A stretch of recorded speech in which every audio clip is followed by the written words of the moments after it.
Hello student, मैं राहुल कुमार अनंता और आप सभी का स्वागत है आपके अपने YouTube channel world wide concept में। यहाँ पर आज हम लोग प्रकाश के प्रवर्तन के कुछ इम्पोर्टेंट क्वेश्चन को देखने वाले हैं, ठीक है ना। कुछ इम्पोर्टेंट क्वेश्चन को देखने वाले हैं जो बोर्ड के पॉइंट ऑफ व्यू से बहुत ही ज़्यादा इम्पोर्टेंट है और ये हमारे जो है बेसिक क्वेश्चंस हैं, ठीक है ना, जिससे हमारे कंसेप्ट जो है और भी बेहतर हो जाएगा, ठीक है ना। तो यहाँ पर देखिए हमारा जो है इसका पहला नंबर जो क्वेश्चन हम लोग देखने वाले हैं, तो पहला नंबर जो क्वेश्चन कह रहा है कि प्रकाश की किरणें जो है गमन करती है, ठीक है ना। प्रकाश की किरणें गमन करती है। पहला नंबर ऑप्शन है सीधी रेखा में, दूसरा हो गया टेढ़ी रेखा में, किसी भी दिशा में, और चौथा हो गया कोई नहीं। तो हम लोग जानते हैं कि प्रकाश की किरणें जो है हमेशा सीधी रेखा में गमन करती है, ठीक है ना। तो दूसरे क्वेश्चन को देखते हैं। तो दूसरा नंबर जो क्वेश्चन है कह रहा है कि ऐसे पदार्थ जिनसे होकर प्रकाश आर पार नहीं करता है उसे कहते हैं, ठीक है ना। कह रहा है कि जिनसे प्रकाश जो है आर पार नहीं करता है, ठीक। तो देखिए प्रकाश जिनसे आर पार कर सकता है, ठीक है ना, जिससे प्रकाश आर पार करता है उसे कहते हैं पारदर्शी पदार्थ, ठीक है ना। उसे क्या कहते हैं? पारदर्शी पदार्थ। और जिससे प्रकाश आर पार नहीं कर पाता है उसको कहते हैं अपारदर्शी, अपारदर्शी, ठीक। और जो हो गया कि जिससे प्रकाश थोड़ी मात्रा में आर पार कर सकता है तो उसको हम लोग कहते हैं पारभासी, उसको कहते हैं पारभासी। देखिए तो यहाँ पे हमसे पूछा गया है कि प्रकाश आर पार नहीं करता है, तो प्रकाश आर पार किससे नहीं करता है? पारदर्शी, पारदर्शी। तो यहाँ पर हमको ऑप्शन दिया गया है, पहला नंबर ऑप्शन पारदर्शी, दूसरा हो गया पारदर्शी, तीसरा पारभासी और चौथा कोई नहीं। तो हमारा जो ऑप्शन हो जाएगा ऑप्शन नंबर बी, ओ पारदर्शी, ठीक। अगले क्वेश्चन को देखते हैं। तो अगला नंबर जो क्वेश्चन है हमारा क्वेश्चन नंबर 3 कि प्रकाश के परावर्तन के कितने नियम हैं, ठीक है ना। प्रकाश के परावर्तन के कितने नियम हैं? पहला नंबर ऑप्शन 1, दूसरा 2, तीसरा 3, चौथा 4। तो देखिए प्रकाश के परावर्तन के हम लोग जानते हैं मुख्यतः कितने नियम हैं? 2 नियम, ठीक है ना। मुख्यतः 2 नियम। पहला तो हो जाएगा हमारा कि आपतन कोण जो होता है हमारा, आपतन कोण बराबर हो जाता है किसके? परावर्तन कोण के, ठीक है ना। कोण आई बराबर होता है कोण आर। तीसरा हो जाता, दूसरा जो ऑप्शन होता है, दूसरा नियम क्या होता है? आपतित किरण और जो हो गया परावर्तित किरण और आपतन बिंदु पर डाला गया लंब, ये तीनों जो होता है एक ही तल में होते हैं, ठीक है ना। आपतित किरण, परावर्तित किरण और आपतन बिंदु पर डाला गया लंब तीनों एक ही तल में होते हैं। पहला आपतन कोण परावर्तन कोण के बराबर, दूसरा हो गया आपतित किरण, परावर्तित किरण और आपतन बिंदु पर डाला गया लंब तीनों एक ही तल में होते हैं। तो यहाँ पर हम जानते हैं कि परावर्तन के कितने नियम हैं? परावर्तन के मुख्यतः 2 नियम हैं, ठीक है ना। तो परावर्तन के मुख्यतः 2 नियम हैं, ठीक है ना। तो अगले क्वेश्चन को देखते हैं। तो अगला नंबर जो क्वेश्चन है हमारा 4 कि समतल दर्पण द्वारा बना प्रतिबिंब होता है, ठीक है ना। तो समतल दर्पण द्वारा जो प्रतिबिंब होता है वास्तविक होता है, काल्पनिक होता है, दोनों, कोई नहीं। तो हम देखते हैं कि घरों में जो दर्पण यूज होता है वही हमारा क्या होता है? समतल दर्पण यूज होता है, ठीक है ना। उसका जो हम देखते हैं कि प्रतिबिंब जो होता है यदि दर्पण के सामने रहते हैं तो उसका प्रतिबिंब हमेशा दर्पण के पीछे बनता है, ठीक है ना। जिससे हम लोग क्या कह सकते हैं? टच नहीं कर सकते हैं, उसको जो है छू नहीं सकते हैं, ठीक है ना। तो जिसको हम लोग टच नहीं कर सकते हैं वो हमारा जो प्रतिबिंब होता है वो कैसा प्रतिबिंब होता है? काल्पनिक प्रतिबिंब होता है, ठीक है ना। तो हमारा जो होता है कि समतल दर्पण द्वारा जो प्रतिबिंब बनता है हमेशा कैसा बनता है? काल्पनिक प्रतिबिंब बनता है, ठीक है ना। काल्पनिक जो हमेशा क्या होता है? वस्तु की अपेक्षा सीधा होता है और जितना दर्पण से आगे वस्तु होता है उतना ही पीछे हमको क्या प्राप्त होता है? प्रतिबिंब प्राप्त होता है, ठीक ना। तो समतल दर्पण द्वारा जो प्रतिबिंब प्राप्त होता है हमेशा कैसा प्रतिबिंब प्राप्त होता है? ऑप्शन नंबर बी, काल्पनिक, ठीक। अगले क्वेश्चन को देखते हैं। तो क्वेश्चन नंबर यहाँ पर 5 हो गया। क्वेश्चन नंबर 5 जो है क्या है? यहाँ से कहा गया है कि प्रकाश की किरणें को पथ को दर्शाने वाले, ठीक है ना, प्रकाश के किरणें का पथ दर्शाने वाले चित्र को क्या कहा जाता है? पहला हो गया किरण आलेख, दूसरा हो गया फोकस, तीसरा किरण पुंज और चौथा हो गया इनमें से सभी। तो हम जानते हैं कि किरण आलेख के द्वारा जो होता है प्रकाश के पथ को दर्शाया जाता है। ठीक है ना, तो यहाँ से जो ऑप्शन नंबर हमारा हो गया ए, किरण आरेख। ठीक, अगले क्वेश्चन को देखते हैं। तो क्वेश्चन नंबर 6 जो है यहाँ पे कह रहा है कि किस दर्पण से हमेशा वस्तु के बराबर प्रतिबिंब प्राप्त होता है। ठीक है ना, अभी हम थोड़ी देर पहले बताए थे कि समतल दर्पण, जो हम घर में जिस दर्पण का यूज करते हैं, उस दर्पण द्वारा जो प्रतिबिंब बनता है, जो वस्तु दर्पण के सामने होता है, उससे समान दूरी पर, ठीक है ना, दर्पण के पीछे जो होता है हमारा क्या होता है, समान दूरी पर प्रतिबिंब प्राप्त होता है। और जितना प्रतिबिंब का आकार होता है उतना ही बड़ा, वस्तु का जितना बड़ा आकार होता है उतना ही बड़ा हमारा क्या होता है, प्रतिबिंब प्राप्त होता है। ठीक ना, तो जितना वस्तु होता है उतना ही बड़ा हमारा क्या होता है, प्रतिबिंब होता है। ठीक ना, तो ये जो प्राप्त होता है हमको किस में प्राप्त होता है, समतल दर्पण में। ठीक है ना, वस्तु के बराबर जो प्रतिबिंब प्राप्त होता है समतल दर्पण में। ठीक ना, तो यहाँ पर हमेशा जो है वस्तु के बराबर प्रतिबिंब समतल दर्पण में प्राप्त होता है। ठीक है ना, तो ऑप्शन नंबर इसका हो गया ए।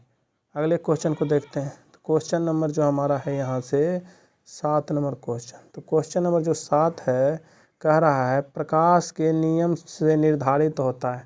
ठीक ना, प्रकाश के नियम से निर्धारित होता है आपतन कोण परावर्तन कोण के बराबर, परावर्तन कोण अपवर्तन कोण के बराबर, आपतन कोण विचलन कोण के बराबर कोई नहीं। तो हम जानते हैं परावर्तन के मुख्यतः कितने नियम हैं, 2 नियम है। पहला हो गया आपतन कोण बराबर होता है परावर्तन कोण, दूसरा जो नियम होता है आपतित किरण परावर्तित किरण, हो गया ना।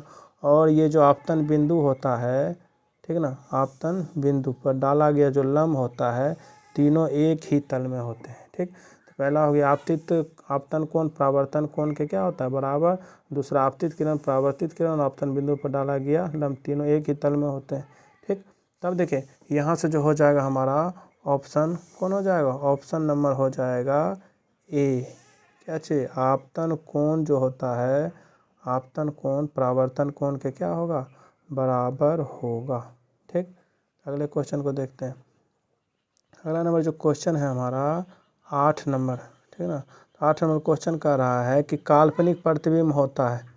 ठीक ना, तो काल्पनिक प्रतिबिंब हमको हम देखिए सीधा होता है उल्टा होता है, दोनों कोई नहीं। तो हमको याद रखना है कि जो काल्पनिक प्रतिबिंब होगा, ठीक है ना, वो हमेशा जो है वस्तु की अपेक्षा सीधा होता है। ठीक है ना, जैसे समतल दर्पण द्वारा बना प्रतिबिंब हमेशा वस्तु की अपेक्षा सीधा होता है। और जो वास्तविक प्रतिबिंब होगा वो हमेशा जो है वस्तु की अपेक्षा उल्टा होगा। ठीक है ना, काल्पनिक प्रतिबिंब वस्तु की अपेक्षा सीधा होता है और वास्तविक प्रतिबिंब वस्तु की अपेक्षा उल्टा होता है। ठीक है ना, तो यहाँ से पूछा गया था काल्पनिक प्रतिबिंब होता है, तो काल्पनिक प्रतिबिंब हमेशा क्या होता है, सीधा होता है। ठीक है ना, तो इसका ऑप्शन हो जाएगा हमारा ए नंबर।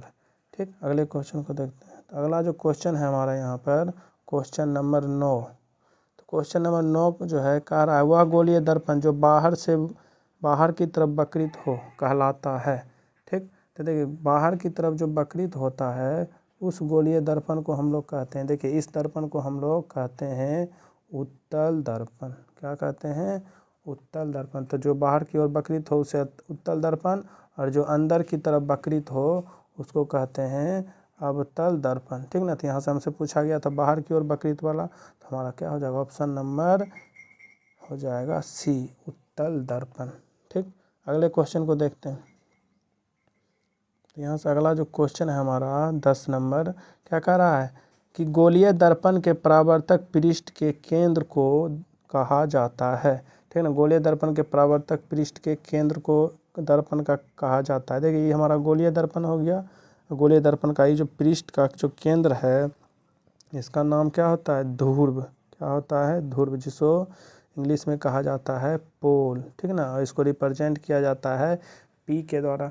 ठीक, तो गोलीय दर्पण का जो परावर्तक पृष्ठ का जो केंद्र होता है इसको क्या कहा जाता है, ध्रुव कहा जाता है। ठीक ना, तो यहाँ से ऑप्शन नंबर हमारा हो गया बी। अगले क्वेश्चन को देखते हैं। तो अगला क्वेश्चन जो है हमारा क्वेश्चन नंबर 11 कहा गया है कि गोलीय दर्पण का वक्रता केंद्र को किस अक्ष से निरूपित किया जाता है। ठीक है ना, ये हमारा गोलीय दर्पण हो गया, इसका वक्रता केंद्र जो है यहाँ पर हमारा फोकस होता है और यहाँ पर हमारा वक्रता केंद्र होता है, जिसको किसके द्वारा रिप्रेजेंट किया जाता है, सी के द्वारा। ठीक है ना, जिसको बोलते हैं सेंटर ऑफ कर्वेचर। ठीक ना। तो यहाँ से जो हो गया वक्रता केंद्र को हम सेंटर ऑफ कर्वेचर बोलते हैं, इसको रिप्रेजेंट किया जाता है सी के द्वारा। तो इसका ऑप्शन हो जाएगा हमारा ए, ऑप्शन नंबर ए। ठीक, 12 नंबर क्वेश्चन को देखते हैं। तो 12 नंबर का क्वेश्चन कह रहा है कि वह गोलीय दर्पण जो अंदर की तरफ वक्रित हो कहलाता है। अभी थोड़ी देर पहले देखे थे कि वह गोलीय दर्पण जो अंदर की तरफ वक्रित होता है उसको हम लोग कहते हैं अवतल दर्पण, और जो बाहर की तरफ वक्रित रहता है उसको क्या कहते हैं, उत्तल दर्पण। तो यहाँ पर देखिए ऑप्शन नंबर हमारा कौन हो जाएगा, ए, अवतल दर्पण। अगले क्वेश्चन को देखते हैं। अगला जो क्वेश्चन है हमारा 13 नंबर कह रहा है कि किस प्रतिबिंब को पर्दे पर प्राप्त कर सकते हैं। ठीक ना। तो किस प्रतिबिंब को पर्दे पर प्राप्त कर सकते हैं, तो इसका जो हो जाएगा हमारा क्या चीज़, काल्पनिक प्रतिबिंब, वास्तविक प्रतिबिंब, दोनों, इनमें से कोई नहीं। तो पर्दे पर जिस दर्पण को प्राप्त करते हैं उसको हम लोग कहते हैं वास्तविक प्रतिबिंब। ठीक ना। वास्तविक प्रतिबिंब जो होता है हमेशा वस्तु को अपेक्षा उल्टा होता है, उसे पर्दे पर हम लोग क्या कर सकते हैं, प्राप्त कर सकते हैं। ठीक ना। तो ये हमारा हो जाएगा ऑप्शन नंबर हमारा हो जाएगा बी, वास्तविक प्रतिबिंब। ठीक, अगले क्वेश्चन को देखते हैं। तो अगला जो हमारा क्वेश्चन है कह रहा है गोलीय दर्पण को के वक्रता केंद्र तथा ध्रुव से होकर गुजरने वाली रेखा को कहा जाता है। ठीक ना। तो ये हमारा हो गया गोलीय दर्पण। गोलीय दर्पण के वक्रता यहाँ फोकस हो गया, और ये हमारा हो गया वक्रता केंद्र, और इसके ध्रुव ये हो गया प्योर। ठीक है ना। तो गोलीय दर्पण के वक्रता केंद्र और ध्रुव से होकर गुजरने वाली जो रेखा होता है इसको हम लोग क्या कहते हैं, प्रधान अक्ष कहते हैं। क्या कहते हैं, प्रधान अक्ष। ठीक है। और पहला नंबर ऑप्शन हो गया वक्रता त्रिज्या, दूसरा फोकस दूरी, तीसरा प्रधान अक्ष, चौथा हो गया कोई नहीं। तो इसका ऑप्शन हो जाएगा सी नंबर ऑप्शन, प्रधान अक्ष। ठीक, अगले क्वेश्चन को देखते हैं। अगला नंबर का जो क्वेश्चन है हमारा कि गोलीय दर्पण कितने प्रकार के होते हैं। ठीक है ना। गोलीय दर्पण कितने प्रकार के होते हैं। ठीक, तो हम जानते हैं गोलीय दर्पण 2 प्रकार के। पहला हो गया हमारा जो अंदर से वक्रित होता है जिसको हम लोग क्या कहते हैं, अवतल दर्पण, और जो बाहर से वक्रित होता है उसको हम लोग कहते हैं उत्तल दर्पण। ठीक है ना। तो पहला हो गया अवतल दर्पण, दूसरा हो गया उत्तल दर्पण। तो कितना हो गया, 2। तो इसका ऑप्शन हो जाएगा ऑप्शन नंबर हमारा ए, 2। ठीक, अगले क्वेश्चन को देखते हैं। तो अगला जो क्वेश्चन है हमारा क्या कर रहा है, गोलीय दर्पण के वक्रता केंद्र तथा ध्रुव के बीच की दूरी। गोलीय दर्पण के वक्रता केंद्र तथा ध्रुव के बीच की दूरी को क्या कहते हैं। ठीक है ना। ये हमारा हो गया अवतल दर्पण, इसका ये हो गया हमारा ध्रुव, और ये हो गया इसका वक्रता केंद्र। ठीक, तो हम लोग जो है वक्रता केंद्र और ध्रुव के बीच की दूरी को कहते हैं वक्रता त्रिज्या। ठीक है ना। क्या कहते हैं, वक्रता त्रिज्या। ठीक, तो यहाँ से हो गया वक्रता त्रिज्या। तो पहला ऑप्शन हो वक्रता त्रिज्या, दूसरा फोकस दूरी, तीसरा प्रधान अक्ष, चौथा कोई नहीं। तो पहला नंबर ऑप्शन हो जाएगा हमारा वक्रता त्रिज्या। ठीक, अगले क्वेश्चन को देखते हैं। तो अगला नंबर जो क्वेश्चन है हमारा क्या कह रहा है कि गोलीय दर्पण के फोकस तथा ध्रुव के बीच की दूरी को क्या कहते हैं। ठीक है ना। फिर से हम अवतल दर्पण बनाते हैं। ये हमारा ध्रुव हो गया, ये हमारा फोकस हो गया। ठीक है ना। तो फोकस तथा ध्रुव के बीच का जो दूरी होता है इसको हम लोग फोकस दूरी कहते हैं। इसको क्या बोलते हैं, फोकस दूरी। ठीक, और इसको जो है स्मॉल f द्वारा सूचित किया जाता है। ठीक है ना। तो यहाँ पहला ऑप्शन हो गया वक्रता त्रिज्या, दूसरा फोकस दूरी, तीसरा प्रधान अक्ष, चौथा कोई नहीं। तो इसका जो ऑप्शन हो जाएगा बी, फोकस दूरी। ठीक, अगले क्वेश्चन को देखते हैं। तो अगला नंबर जो क्वेश्चन है हमारा क्या कह रहा है, प्रकाश के किरणों के समूह को क्या कहा जाता है, प्रकाश स्रोत, किरण पुंज, प्रदीप्त, प्रकीर्णन। ठीक है ना। तो प्रकाश के किरणों के समूह को जो है हम लोग क्या कहते हैं, किरण पुंज कहते हैं। ठीक है ना। प्रकाश के किरणों के समूह को क्या कहते हैं, किरण पुंज। तो ऑप्शन नंबर हमारा हो गया बी। ठीक, अगले क्वेश्चन को देखते हैं। तो अगला जो क्वेश्चन है हमारा किस दर्पण से, ठीक ना, किस दर्पण से हमेशा वस्तु से छोटा प्रतिबिंब प्राप्त होता है। ठीक, किस दर्पण से हमेशा वस्तु से छोटा प्रतिबिंब प्राप्त होता है। पहला हो गया समतल, दूसरा हो गया उत्तल, तीसरा हो गया अवतल, चौथा हो गया कोई नहीं। तो हमको हमेशा याद रखना है कि समतल दर्पण कभी भी रहे तो समतल दर्पण द्वारा जो प्रतिबिंब होता है वस्तु के बराबर बनता है। ठीक है ना। तो हमको हमेशा याद रखना है कि समतल दर्पण द्वारा जो प्रतिबिंब बनता है हमेशा वस्तु के बराबर। और जो होता है अवतल दर्पण द्वारा जो प्रतिबिंब बनता है ये वस्तु से छोटा भी बनता है और वस्तु से बड़ा भी बनता है, ठीक ना। तो इसमें दोनों होता है, वस्तु से छोटा और वस्तु से बड़ा। और हमारा उत्तल दर्पण जो है ऐसा दर्पण है जिससे हमेशा जो है वस्तु से छोटा प्रतिबिंब प्राप्त होता है, ठीक ना। उत्तल दर्पण ऐसा दर्पण है जिससे हमेशा वस्तु से छोटा प्रतिबिंब प्राप्त होता है, ठीक।